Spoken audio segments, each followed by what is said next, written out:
और जिन्होंने कारावास की अवधि के दौरान लगातार अच्छा आचरण बनाए रखा है, उनको प्राप्त सजा की अवधि की आधी सजा पूरी कर ली तो उसको समय पूर्व छोड़ने के लिए सरकार निर्णय लेगी। ये प्रक्रिया चल रही है।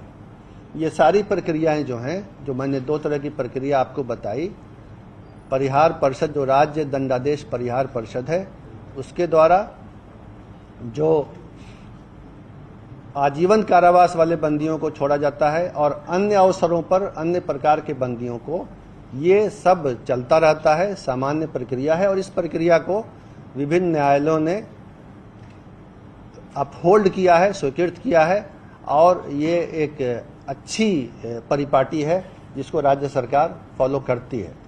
तो उसके आलोक में अभी जो आदेश निर्गत हुआ है और जो उसमें ये सारे नियम फॉलो किए गए हैं, उसमें किसी के लिए कोई अवधि के बारे में या नियम के बारे में या डीएम और एसपी या ट्रायल जज की रिपोर्ट लेने के बारे में कोई भी किसी के साथ छूट नहीं दी गई है। जिसके बारे में अनुशंसाएं आई, जिले के एसपी ने किया, जिसके बारे में डिस्ट्रिक्ट जज या जो ट्रायल जज थे उन्होंने अनुशंसा भेजी कि हाँ छोड़ सकते हैं। एसपी की रिपोर्ट आई, प्रोबेशन ऑफिसर की आई, फिर ये कमेटी बैठी, तब हुआ है।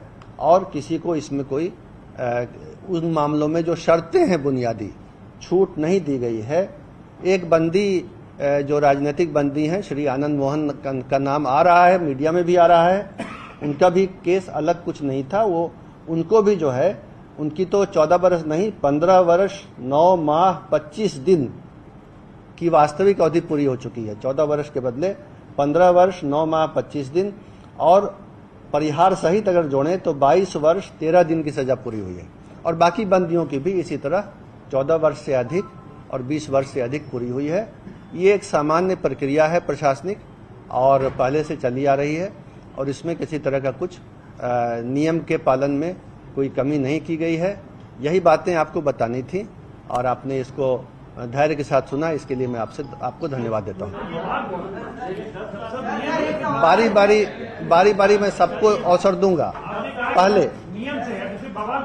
पहले आप पीछे आपका सवाल और फिर आपका सवाल, उसके बाद पीछे जो बोल रहे हैं कोई भी आदमी, आपका भी 3, 1 2 3 4 5, लेकिन ऐसा नहीं है कि मैं छोड़ के भाग जाऊंगा, इसलिए किसी को अगर देर लगे तो ये ना हो।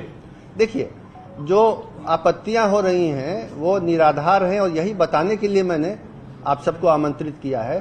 और जितने विस्तार से मैंने आपको नियम भी बताया और प्रक्रिया बताई, और जितने लोग इसमें इन्वॉल्व हैं, एक कमेटी भी है, और डिस्ट्रिक्ट की रिपोर्ट है, एसपी की है, न्यायिक सदस्य 2 कमेटी में है, एक ट्रायल जज भी हैं जो जिले से रिपोर्ट भेजते हैं।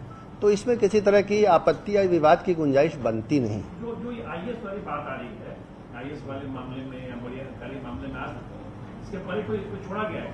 मैं बताता हूँ, ये आईएएस वाली बात भी गलत आ रही है।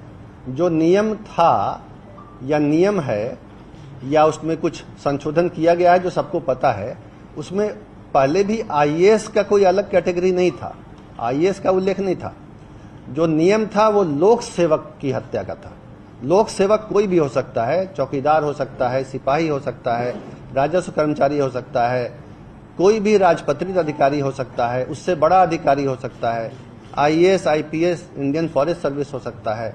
तो आईएएस के लिए न तो कोई पहले विशेष व्यवस्था थी और न अभी है, और सेवा के आधार पर भेद